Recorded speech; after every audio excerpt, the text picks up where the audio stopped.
Ako po si Karil Carla P. De Leon, miyembro ng Watch Life Workers Multipurpose Cooperative. Mahigit 11 taon na ang nakalilipas magmula nang ako ay isinali ng aking ina sa Watch Life.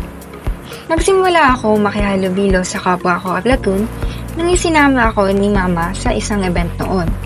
Ito ay ang General Assembly ng platoon taong 2015. Kahit na bagong miyembro lang ako noon, hindi ito naging rason upang maging iba ang pakikitungo sa akin ng mga kapwa ko platoon. At doon na nagsimula ang lahat. Dahil sa mga kasama ko sa platoon na tinuring akong kabilang sa kanilang pamilya sa kooperatibang ito. Kung saan ang dating mahiyain na Karil ay nagpatuloy na sumali sa mga event ng Watch Life Platoon at dito ko na nakamit ang mga hindi ko makalilimutan na karangalan. Sa pagiging top saver magmula ng taong 2015, sa pagsali ng mga event at competitions na talagang maasabi ko na isa sa mga humubog sa akin, at isa pa lamang dito ang pagbibigay sa akin ng oportunidad na makasama sa mga lakbay-aral tuwing Global Money Week. Isa pa ay ang pagbibigay sa akin ng tiwala ng kapwa ko mga platoons para maging chairperson taong 2019 hanggang taong 2022. Noong Global Money Week 2018, kami ay nakarating sa Marilao, Bulacan kung saan kami ay tinuruan mag-impok at kung paano ito pahalagahan. Nakarating din kami sa House of Representatives at Bangko Sentral ng Pilipinas kung saan nasaksihan namin ang paggawa ng mga pera at itinuro rin sa amin ang mabusising proseso para malaman ang pinagkaiba ng totoo at ng pegang pera. May mga kompetisyon din ako nasalihan bilang representatiba ng kooperatiba.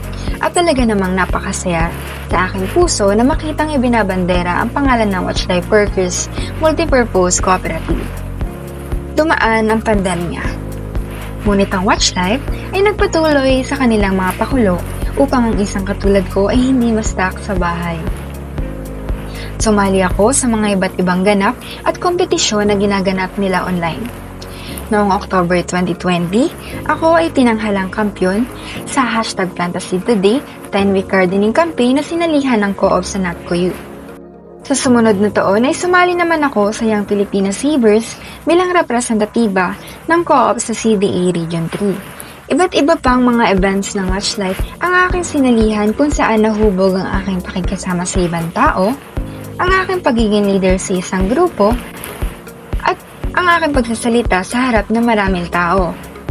Taong 2022 nang ako ay naimbitahan ng kooperatiba sa Eminesia Subcaben kung saan ako ay nagtapos ng junior high upang magbahagi ng kaalaman ukol sa financial literacy sa kanilang youth forum. Dito ay nabahagi ko ang mga natutunan ko sa ilang taon na pagiging miyembro ko sa kooperatiba. Napakaraming tulong ang ibinibigay ng Watch Life sa akin. Kaya napakalaking halaga ng kooperatiba na ito sa akin. Ano man ang edad, walang pinipili ang Watch Life. Lahat tayo ay kaya nitong tulungan. Mapabata man o matanda, sigurado akong may tutulong ang Watch Life.